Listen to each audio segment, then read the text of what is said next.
Hello friends, welcome to Gentleman Cadet Academy. I hope you all are fine and doing wonders. So today the video is again regarding regimental series, and this is going to be my sixth video in this series. And before that I have made 5 videos on different arms and services, and if you have not watched these videos, the link is available in the I button. So today the video is regarding Corps of Engineers, and in this video we are going to cover up everything about engineers in a very short span of time.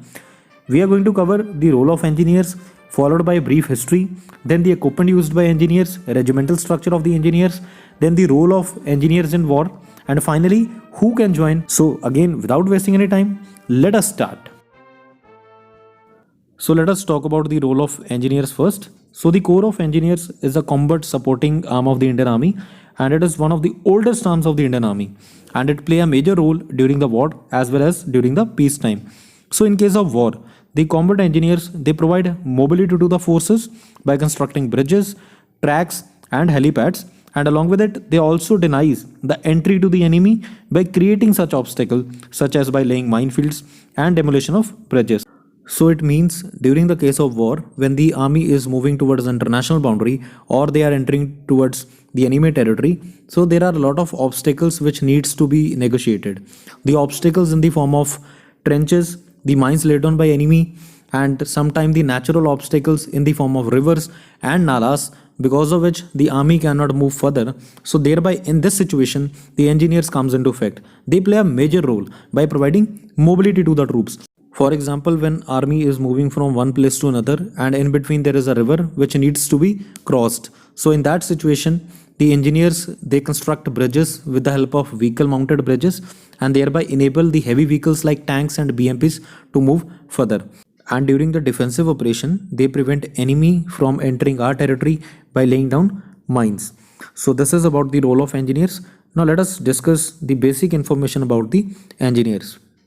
So the Corps of Engineers is the oldest arms of the Indian Army, and it is active since 1777, and its motto is Sarvatra, which means everywhere, and its training institution is at Pune, which is known as CME, which stands for College of Military Engineering, where different type of courses and training offered to troops, that is soldiers and officers. So a newly commissioned officer, after joining the Corps of Engineers, he go at CME Pune for his YO course, that is the Younger Officers course. Now let us discuss some brief history about the Corps of Engineers. So talking about the background first, the Corps of Engineers traces its origin back to the year 1780, when the two companies of Madras Sappers were formed, and subsequently the group of Madras, Bengal and Bombay Sappers were formed, and thereafter in 1932 these all three groups were submerged into one form, which is the Corps of Engineer. Until 1911 the sappers, they also held the duty of passing the battlefield messages, that is they also handled the task of Corps of Signals. Then they also contributed to the first batch of airmen when the Indian Air Force was formed in 1932, and then from the year 1942 to 1945 the officers of the Indian Railways were recruited into this corps to participate in the British Burma campaign. So this is about the brief history. Now let us talk about the structure of Corps of Engineers. So the Corps of Engineers consists of three major components. First is the Combat Engineers, which is further subdivided into three groups. Then MES, which stands for Military Engineering Services. Then the Border Roads, which is the BRO. And the Corps also provides officers to the Military Survey and DRDO. Now let us discuss each step by step. So talking about the Combat Engineers first. In Indian Army, the Combat Engineers are divided into three groups. First is Madras Sappers, second is Bengal Sappers, and third is Bombay Sappers. And sappers are basically the engineers that perform sapping, and sapping is the process of accurately digging trenches. Now let us discuss each group step by step. So the first is Madras Engineer Group, which is also known as Madras Sappers. Now let us first see what is group, why it is called group. So in engineers, the group is equivalent to the regiment of infantry. For example, in infantry there are different regiments like Punjab regiment, Jat regiment, and these regiments are further subdivided into different battalions.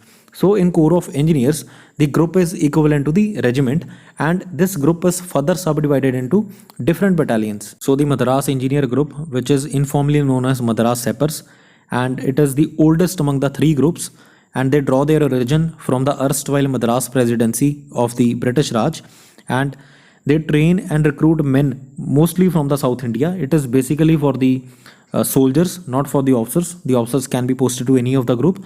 And Madras Sappers moved into Bangalore in 1834, and when they were involved in major part of the construction activities of the civilian and military buildings in Bangalore, and their association with the Bangalore, where the center is located, continue to this day. Now let us talk about Bengal Engineer Group.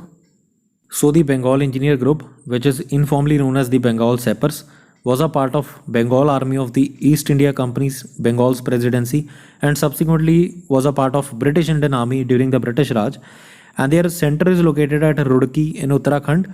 Bengal Sappers are one of the few remaining regiments of the Bengal Presidency Army, and they survived the revolt of 1857. The troops of the Bengal Sappers, they have a familiar sight for over 200 years in the battlefield. That is, over the years they have played a huge amount of role in every kind of operation that Indian Army has taken.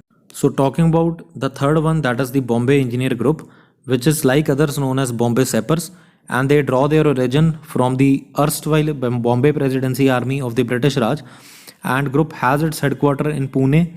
The Bombay Sappers, they have gone into to win many honors and awards both in battle and during the peace time. They have won a lot of gallantry awards, including the Victoria Cross, the French Legion of Honor before independence, and as well as the Paramvir Chakra and Ashok Chakra as a part of independent India. And group has made its mark in the peacetime activities, such as they have displayed a tremendous amount of role in sports, adventure, disaster relief, and by providing aid to civil authority. The group presently has falling class composition. Marathas consist of 40%, Masbi and Ramdasiya Sikh 40%, Hindustani Muslimans 10%, and Indian caste 10%. So it is basically for the soldiers, not for the officers. Now this is all about the combat engineers. Now let us talk about the second, that is the MES. So the MES, which stands for Military Engineering Services, is an important part of the Corps of Engineers and has played a crucial role in the nation building. And MES not only cover the three services, but it also cover DRDO and ordnance factories. And over the years, number of projects have been completed by MES. MES basically provides engineering supports, like they are responsible for the design, construction, and maintenance of all works, buildings, airfield, and dock installation. So most of the MAP quarters of the officers and the soldiers are completed by MES, MAP, which stands for Married Accommodation Projects. Now the third is BRO, which stands for Border Road Organization. So the BRO, or the Border Road Organization, consists of two major components: the Border Roads Development Board and GREF. The Border Road Development is headed by the Defence Minister of India, and the GREF is headed by the Lieutenant General of Corps of Engineers. So the BRO, we all are aware that, has made a lot of contribution to our nation by the construction of bridges, highways, and airfields.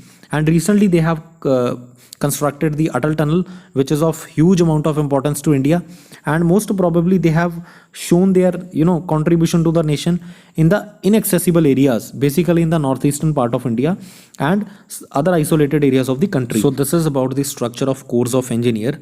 Now let us see what military engineers do apart from providing mobility and construction work. So the most important task which is held by the military engineer is the mine laying and the mine clearing. So during the mine laying, engineers are responsible for planning, construction, and supervision for the plantation of mines and land mines. Basically, there are two types of mines: the anti-personnel mines and anti-tank mines. And the another area is the reconnaissance, where engineers play a major role. Reconnaissance basically means the deep observations. So during the case of war, like in the forward areas, there are engineer parties which are basically seeking the technical information, such as the condition of roads and bridges, and also the the condition of enemy minefields and river crossings, as well as the availability of local building materials. And another area is the water provision, where the engineers play a major role, because clean water and proper sanitation is the difference between a dying and a fighting army. And historically there have been results where more soldiers have died from diseases rather than from combat. So finding and then providing clean drinking water is the major task which is held by the engineers. And now for completing these tasks, various equipments are used. There are different categories of equipment, like the bridge mounting vehicles, recovery vehicles, mine laying, and mine clearing vehicles. Now let us discuss the equipments held with the Corps of Engineers. So the equipments held with engineers are in different categories. Firstly, there are bridge laying equipments. For example, the first one is T-55 Karthik ABL, which is the armored vehicle launched bridge. So basically, it is developed on the chassis of T-55 tank. Then second is MT-55 bridge laying. Then followed by T-72 BLT, which is the bridge laying truck. Now T-72, because it is developed on the chassis of T-72 tank. Then there is Sarvatra, the truck mounted multi-span mobile bridging system. Then the major equipment which is used by the Corps of Engineers is the floating bridge, followed by CL-70 MAT ground surfacing. So this is about the bridge construction equipments. Now let us see the armored recovery vehicles. Now in armored recovery vehicles, there are a lot of equipments used by the Corps of Engineers. The first one is the AEREV, followed by WZT2, WZT3M, then VT72B, ARV, which stands for the armored recovery vehicle. Now let us see the mine laying and mine clearing equipments held with the Corps of Engineers. So in mine laying and mine clearing, there are number of equipments like Skaspir, Aditya, Hydrama, T-72 FWMP, and finally Sarath. So this is about the mine laying and mine clearing vehicle. And along with it, there is a very important vehicle which is the unmanned ground vehicle, and we have indigenously developed, which is developed by DRDO, Daksh, which is basically bomb disposal rocket. Now let us see the role of Corps of Engineers in wars. So the Corps of Engineers played a major role in every operation which is fought by the Indian Army, and they stand true to their motto, that is the Sarvatra, which means basically everywhere, like they are present everywhere in every operation, and they have excelled in number of activities. In the peacetime, they have been in the forefront in basically providing aid to the civil authorities, like during natural calamities, and various engineering units they have been engaged in CI operations in Jammu Kashmir and northeastern part of India. Then the Corps of Engineers played a major role in Operation Vijay, that is the Kargil War. The major engineering regiments which were actively took part were 108 Engineer Regiment as a part of 8 Mountain Div, then the 2nd Engineer Regiment as a part of 3rd Mountain Div, then 106 Engineer Regiment as a part of 15 Corps, and 112 Engineer as a part of 92 Mountain Brigade during operation, and then subsequently became the part of newly raised 14 Corps. Talking about some achievements of the Corps of Engineers, so the Lieutenant General P.S. Bhagat of the Corps remains the first Indian officer to have won the Victoria Cross in the Second World War, and another first in the same war. Subedar Subramaniam was awarded the Georgia Cross and later during the operations in Kashmir. And after the independence, Major Rama Raghoba Rane was awarded the highest gallantry award during the wartime, that is the Paramvir Chakra. Then the Corps of Engineer has its credit Paramvir Chakra, 1 Ashoka Chakra, 1 Padma Bhushan, 38 Param Vashishta Seva medals, and 2 Mahavir Chakras. And 9 Engineer Regiment became one of the youngest engineer regiment in the world history to enter the battlefield, and has got 12 decorations including the 4 mentioned in dispatches. And along with it, a number of engineer regiments have served in the Indian peacekeeping force in Sri Lanka during the Operation Pavan. Then another proud of the Corps of Engineers is the Naib Subedar Gurnam Singh Ashok Chakra, who was a JCO in the Indian Army, and in 1973 he was posthumously awarded the Ashok Chakra for his self-sacrifice in mine explosion.